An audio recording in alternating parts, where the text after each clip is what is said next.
प्रिय भैया बहनों, पिछले वीडियो में हम लोगों ने मोशन के बारे में अच्छी तरीके से विधिवत तरीके से जानकारी प्राप्त की। इस वीडियो में हम लोगों को मोशन के प्रकार के बारे में जानना है। हमने गति जाना, अब गति के प्रकार। तो इसके पहले वाले वीडियो में हमने ये बताया था कि गति विभिन्न प्रकार के होते हैं। पहला जिसमें हमने आपको बताया था रेखीय गति, दूसरा एकसमान वृत्तीय गति, दोलनीय गति, घूर्णन गति। लेकिन यहाँ पे जो 9th के सिलेबस में जो मुख्य रूप से पढ़ना है वो सिर्फ दो प्रकार की गतियां पढ़नी है।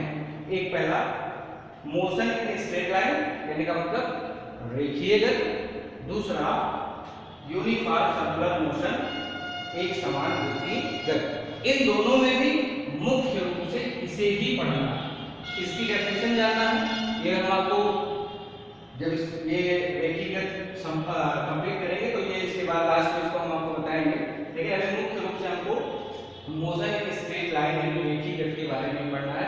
और अब एक तरीके से ये भी कह सकते हैं कि इस पूरे चैप्टर में इसी एक प्रकार की गति के बारे में पूरा बताया गया है। यानी आप जो लगातार हमारा आगे संप्रेषण होता रहेगा, वीडियो बनता रहेगा, जिस पे हम चर्चा करते रहेंगे, वो इसी एक प्रकार की गति के अंतर्गत ही बनता रहेगा। इस पे विशेष ध्यान देने की जरूरत है। और इसी गति के बारे में हम पढ़ेंगे, तो अभी हम इस पर चर्चा करने वाले हैं, इसलिए हम इसको हटाते हैं।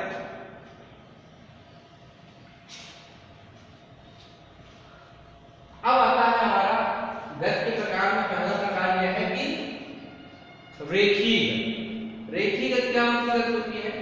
जब कोई बॉडी या ऑब्जेक्ट, कहने का मतलब सीधा सा, जब कोई पिंड या वस्तु एक सीधी रेखा के परितः गति करता है तो इस प्रकार की गति को रेखीय गति कहते हैं।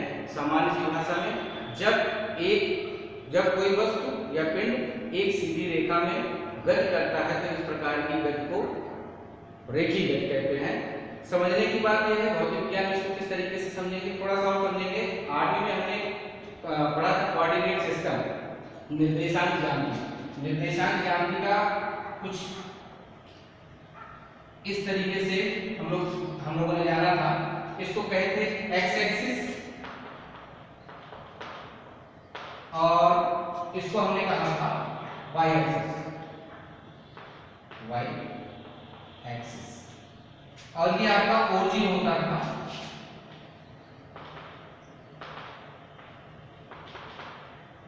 यहां पे, इसको ओ से रिप्रेजेंट करते थे। अब इसी रेखीय गति को इस पे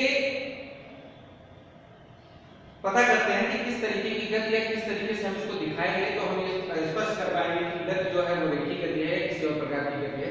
समझते हैं ये दिखाता क्या है, एक्स एक्सिस मतलब ये जो भी पिंड जा रहा है वो एक ही दिशा में जा रहा है, यानी एक्स की दिशा में जा रहा है, क्षैतिज गति कर रहा है। और ये क्या कर रहा है, ऊर्ध्वाधर गति कर रहा है। अब अगर मान लेते हैं ये कोई समतल है, ये आपका जो ग्रीन बोर्ड है, ये मान लेते हैं कि ये कोई प्लेन है और इस पे कोई ऑब्जेक्ट रखा हुआ है, कोई पिंड रखा हुआ है। अगर ये पिंड इसके अलावा इस तरफ गति कर रहा है या फिर इस तरफ गति कर रहा है या फिर इस तरफ गति कर रहा है, तो इस प्लेन, ये जो ब्लैक बोर्ड दिख रहा है, ग्रीन बोर्ड दिख रहा है, इस प्लेन के अकॉर्डिंग यानी इसकी इस प्लेन के लिए किसी एक दिशा में मोशन कर रहा है। अगर ऐसा कर रहा है तो इस पिंड का, इस ऑब्जेक्ट का जो मोशन माना जाता है वो माना जाता है कि वो एक रेखीय गति कर रहा है। दूसरी बात क्या है, इसी को थोड़ा सा और समझेंगे। अब रेखीय गति क्या है, जब कोई वस्तु, कोई पिंड एक सीधी रेखा में गति कर रहा होता है तो इस प्रकार की गति को रेखीय गति कहते हैं।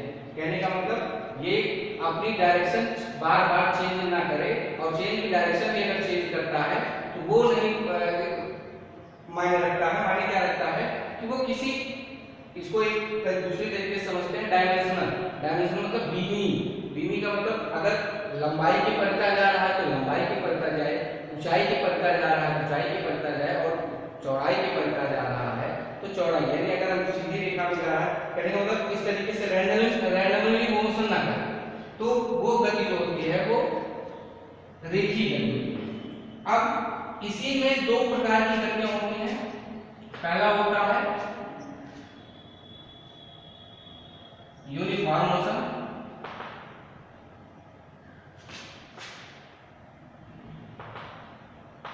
दूसरा होता है non uniform motion, non uniform motion.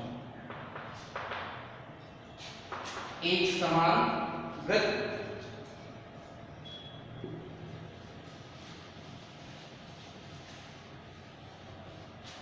उसको कहते हैं एक समान गति, और ये होता है असमान गति। अब इन दोनों को समझने की क्या है इसमें? पहला समझते हैं यूनिफॉर्म मोशन, समान गति। जैसे सपोज करते हैं कि कोई ऑब्जेक्ट है और वो इस कोऑर्डिनेट सिस्टम के अकॉर्डिंग उसको हम दिखाएंगे। जब भी दिखाएंगे फिजिकली में, फिजिक्स में, तो उसको इसी तरीके से दिखाएंगे। जैसे हाँ, क्या इसको मानते हैं ये एक्स एक्सिस है और ये है आपका वाई एक्सिस। इस पे आप दिखाएंगे टाइम और इस पे आप दिखा दे रहे हैं डिस्टेंस।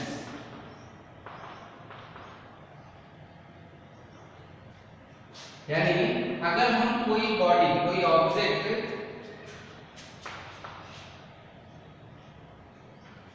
ये आपका मान लेते हैं स्कूल है और यहाँ पे आपका होम है, और यहाँ पे कोई पर्सन जो है वो मोशन करना शुरू किया या इंटर करना शुरू किया। ऑब्वियसली वो एक पाथ पे ट्रेवल करेगा, क्योंकि वो पाथ पे ट्रेवल करेगा तो एक सरफेस प्लेन पे मोशन करेगा, और अगर वो एक प्लेन पे मोशन कर रहा है तो हम ये मानते हैं कि वो रैखिक गति या मोशन इन स्ट्रेट लाइन में रहेगा।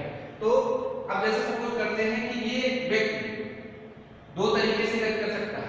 एक ये है कि यहाँ से चलना स्टार्ट करे और एक ही तरीके से जैसे चल रहा है तो सिर्फ एक ही स्पीड से वो एक ही निरंतर तरीके से वो यहाँ तक आए, ना बीच में कहीं रुके ना कहीं दौड़े।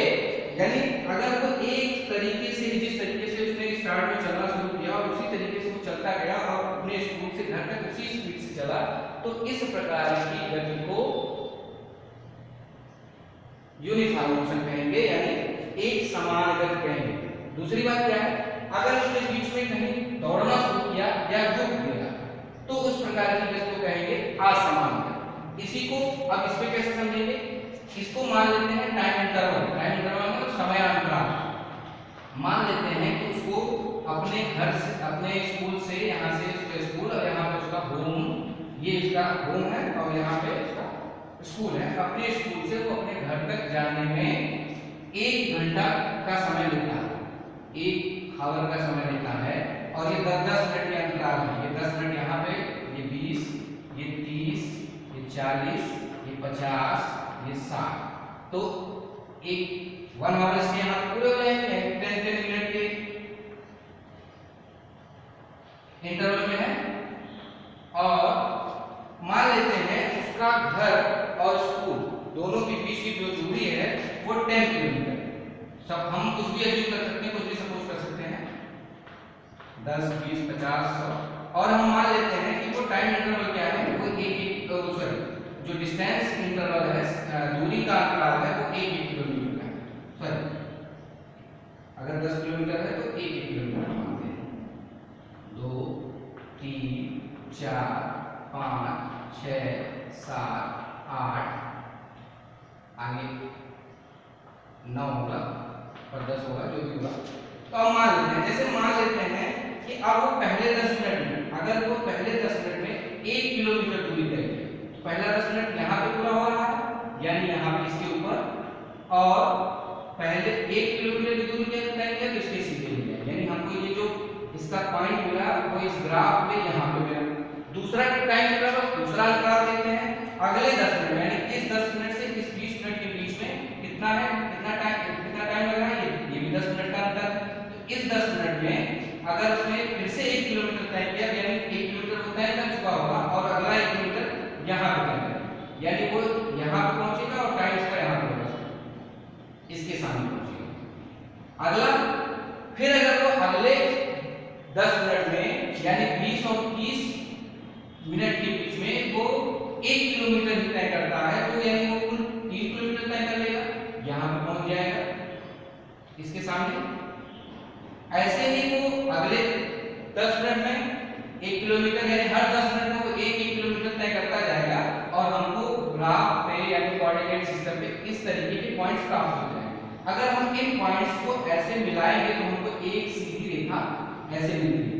अगर ग्राफ पे किसी बॉडी के किसी भी ऑब्जेक्ट के मोशन को प्रदर्शित किया जाए और प्रदर्शित करने के साथ साथ उसके टाइम और उसके डिस्टेंस का जो ग्राफ हो वो अगर एक स्ट्रेट लाइन मिलती है, एक सीधी रेखा मिलती है, तो इस प्रकार के मोशन को हम ये क्या कहते हैं, यूनिफॉर्म मोशन और मोशन। हमेशा अगर ये स्ट्रेट लाइन सीधी लाइन मिलेगी तो ये हमेशा क्या कहलाएगी, एक uniform motion.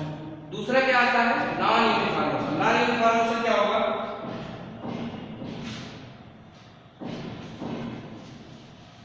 Non uniform motion इसी में समझते हैं।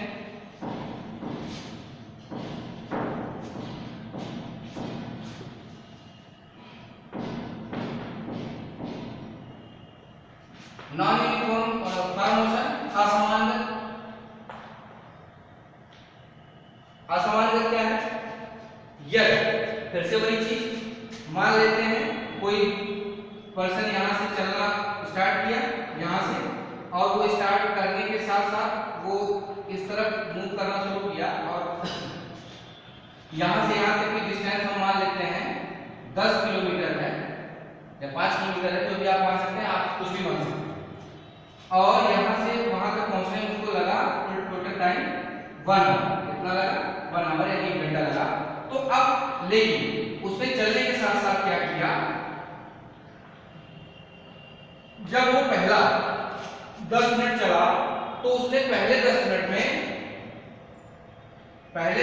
में क्या किया कि उसने 1 किलोमीटर तय किया। मान लेते हैं पहले 10 मिनट में उसने 1 किलोमीटर तय किया, फिर दूसरे 10 मिनट में उसने 2 किलोमीटर तय किया। कितना तय किया, 2 किलोमीटर। अब जरा देखिए यहाँ पे ऐसे सीधा 2 किलोमीटर क्या है, ऐसे ठीक नहीं करेंगे। कैसे करेंगे, पहले तो इसके इंटरवल से घटाएंगे क्या, पहला 10 मिनट यहाँ पे था तो 10 माइनस 0 बराबर कुछ समय कितना आया, 10। ये दूसरा है, ये पहला। इसी पे ध्यान देंगे, यहाँ पे 0 है तभी तो आगे 10 आया, यहाँ पे 2, ये सेकंड पोजीशन थी, ये फर्स्ट पोजीशन थी, और उसी हर टाइम इंटरवल है यानी समय अंतराल है। तो ये फर्स्ट पोजीशन, ये सेकंड पोजीशन। अब इस टाइम इंटरवल के लिए ये फर्स्ट पोजीशन, ये सेकंड पोजीशन। इस टाइम इंटरवल के लिए ये फर्स्ट पोजीशन, ये सेकंड पोजीशन। इस टाइम इंटरवल के लिए ये फर्स्ट पोजीशन, ये सेकंड पोजीशन। उसी तरीके से डिस्टेंस के लिए जब डिस्टेंस हम मेजर करेंगे, डिस्टेंस नापेंगे, तो इस डिस्टेंस इंटरवल के लिए ये फर्स्ट पोजीशन, ये लास्ट पोजीशन, ये फर्स्ट पोजीशन, ये फर्स्ट पोजीशन। इस टाइम इंटरवल के लिए ये फर्स्ट पोजीशन, ये लास्ट पोजीशन। और हमेशा यही करेंगे, last position minus first position करेंगे। अब जैसे हमको निकालना है, पहले यहाँ पे लिख दिया, पहले 10 मिनट में उसने चला 1 किलोमीटर, दूसरे 10 मिनट में वो चला 2 किलोमीटर, और तीसरे 10 मिनट में वो चला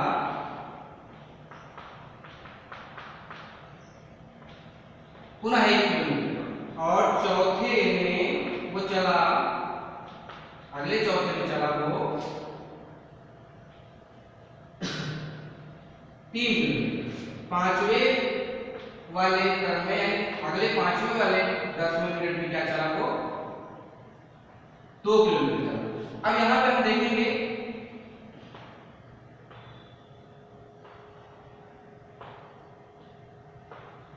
कि जितना उस वाले में क्या था, पहले 10 मिनट में 1 किलोमीटर चला था, दूसरे 10 मिनट में 1 किलोमीटर चला था, तीसरे 10 मिनट में 1 किलोमीटर चला था। जब उसकी एक समान गति यानी फर्स्ट वाले में 1 किलोमीटर चला, दूसरे वाले में भी वही चला, तीसरे वाले में भी वही चला, ये एकदम समान है। लेकिन यहाँ पे क्या हो रहा है, पहले वाले 10 मिनट में 1 किलोमीटर चला, दूसरे वाले 10 मिनट में 2 किलोमीटर चला, तीसरे वाले 10 मिनट में 1 किलोमीटर चला, चौथे वाले 10 मिनट में 1 किलोमीटर चला, और पांचवे वाले 10 मिनट में वो 2 किलोमीटर चला। अब इसको इसी ग्राफ पे हमको रिप्रेजेंट करना है, कैसे दिखाएंगे? तो पहले 10 मिनट में, यानी ये पहला 10 मिनट यहाँ है, पहले 10 मिनट में उसने कितना चला, 1 किलोमीटर चला, तो 1 किलोमीटर पे यहाँ आ जाएंगे। दूसरा क्या किया, दूसरा 10 मिनट यानी इस टाइम में, ये पहला वाला 10 मिनट था, ये दूसरा वाला 10 मिनट है, तो दूसरे वाले 10 मिनट में क्या किए, कितना किलोमीटर चला, उसने 2 किलोमीटर चला, तो 2 किलोमीटर, पहला 1 किलोमीटर चल चुका है और 2 किलोमीटर और चल गया, यानी टोटल ये कितना हो गया, ये टोटल हो गया 3 किलोमीटर, यानी पहले 10 मिनट में और दूसरे 10 मिनट में, यानी कुल टोटल 20 मिनट में उसने कितना किलोमीटर चल दिया, 3 किलोमीटर। तो 3 किलोमीटर यानी यहाँ पे और पुनः अगले 10 मिनट यानी तीसरे वाले 10 मिनट में वो चलता है 1 किलोमीटर, अगले 10 मिनट में वो 3 किलोमीटर चलता है, और यहाँ तक अभी तक उसने 3 किलोमीटर चल दिया, और अगले वाले 10 मिनट में अब वो पुनः 1 किलोमीटर चल रहा, सॉरी पुनः 1 किलोमीटर चला, यानी अगले 30 मिनट में वो कितना चल लेगा, यहाँ 1 2 3 3 4 किलोमीटर, अब वो पूरा कितना चल लेगा, 4 किलोमीटर, यानी अगले 30 मिनट में वो कितना किलोमीटर चलेगा, 4 किलोमीटर। पुनः अब अगले 10 मिनट में चौथे वाले 10 मिनट में यहाँ पे इस वाले में कितना चल रहा है, 3 किलोमीटर, तो अब तक वो कितना चल चुका है, 4 किलोमीटर, और 4 किलोमीटर से 3 किलोमीटर और जोड़ेंगे तो 7 किलोमीटर, यानी अगले 40 वाले मतलब चौथे समय अंतराल में, टाइम इंटरवल में वो कुल कितना किलोमीटर चल गया, 7 किलोमीटर, यानी अब यहाँ पे हो गया आपका यहाँ सॉरी इसके सामने और इसके ऊपर यहाँ। तो जब भी इसको मिलाएंगे तो देखिए कुछ ऐसे टेढ़ा मेढ़ा सा कर्व आएगा, अगर ये कर्व टेढ़ा मेढ़ा सा आता है तो इस प्रकार की गति को असमान गति माना जाता है। अब एक इसमें भी कई प्रकार की गतियां होती हैं, घटती हुई, बढ़ती हुई, रैंडमली यानी हॉच पॉच करके इसमें किस तरीके से गतियां आती हैं वो हम आपको बताते हैं। अब आपको ग्राफ पेपर में क्या होगा, पेपर में ऐसे ग्राफ आ जाएगा और आपसे पूछेगा कि किस प्रकार की गति है, पेपर में कैसे पूछेगा, समझते हैं? जैसे हमने आपको ये ग्राफ बना के दे दिया, ये ग्राफ बना के दे दिया, इस पे आपको टाइम दिखा दिया और इस पे आपको डिस्टेंस दिखा दिया, और आपसे ये कहते हैं कि इस तरीके से है, यहाँ पे टाइम इंटरवल है और ये डिस्टेंस इंटरवल है, तो ये बताइए कि किस प्रकार की गति है। दूसरा इस तरीके से बना दिया, यहाँ पे भी टाइम दिखा दिया, यहाँ पे डिस्टेंस दिखा दिया और इस तरीके से दिखा दिया, और आपसे पूछ लिया कि ये कौन सी गति है। फिर अगला क्या किया, इस तरीके से किया और यहाँ पे इस तरीके से दिखा दिया, तो अब ये बताओ कौन सी किस प्रकार की गति है। तो ऐसे तमाम तरीके के आपको ग्राफ मिलेंगे और आपको ये स्पष्ट करना होगा कि किस तरीके से कौन सी गति है। तो इसी को कर हम इसको अगले नेक्स्ट वीडियो में किस तरीके से कौन सा ग्राफ कौन सी गति ये ग्राफ शो कर रही है, इस पे विशेष तरीके से चर्चा करेंगे। अभी इस वीडियो में हम लोगों ने क्या क्या पढ़ा, मोशन तो हमने इसके पहले वाले वीडियो में पढ़ा था, आज पढ़ा हमने टाइप्स ऑफ मोशन। एक बार फिर से रिव्यू कर रहे हैं, आप लोग फिर से उसको चेक करिए। दूसरा क्या था कि टाइप्स ऑफ मोशन में हमने क्या कहा, मोशन की पहला क्या था, मोशन इन स्ट्रेट लाइन रेखीय गति, दूसरा आपका था यूनिफॉर्म सर्कुलर मोशन एक समान गतिगत, घूर्णन गति, और रैंडम मोशन आपका ये 2-3 और था, वो मैंने आपको उस पर चर्चा नहीं की है क्योंकि वो आपका बहुत विशेष तरीके से नहीं पढ़ना है, पढ़ना आपको यही है। तो अब इसमें हमने क्या बताया, जब हमने आपको बताया तो मोशन इन स्ट्रेट लाइन, जब कोई वस्तु या पिंड किसी एक्सिस के या किसी प्लेन के एक सीधी रेखा में गति करता है, जब कोई पिंड या वस्तु एक सीधी रेखा में गति करता है तो इस प्रकार की गति को एक समान या एक रेखीय गति कहते हैं। दूसरा क्या है, अब इस रेखीय गति को हमने 2 भागों में बांटा था, एक यूनिफॉर्म मोशन दूसरा नॉन यूनिफॉर्म मोशन। पहला क्या था, यूनिफॉर्म मोशन क्या था कि यदि कोई गति अपने समय अंतराल में समय समान दूरी तय करता है, समान समय अंतराल में, जैसे हमने आपको कहा इस जितना इस टाइम इंटरवल में उतने जितनी दूरी इस टाइम इंटरवल में तय किया उतनी दूरी इस टाइम इंटरवल में तय करे, तो अगर ये समान समय अंतराल में समान दूरी तय करता है तो इस प्रकार की गति को एक समान रेखीय गति कहते हैं। और अगर यदि कोई पिंड गति करते समय समान समय अंतराल में समान दूरी तय न करे, भिन्न भिन्न दूरियां तय करे, तो इस प्रकार की गति को असमान गति कहते हैं। अब असमान गति कई तरीके की हो सकती है, उस पर हम लोग नेक्स्ट वीडियो में चर्चा करेंगे। धन्यवाद।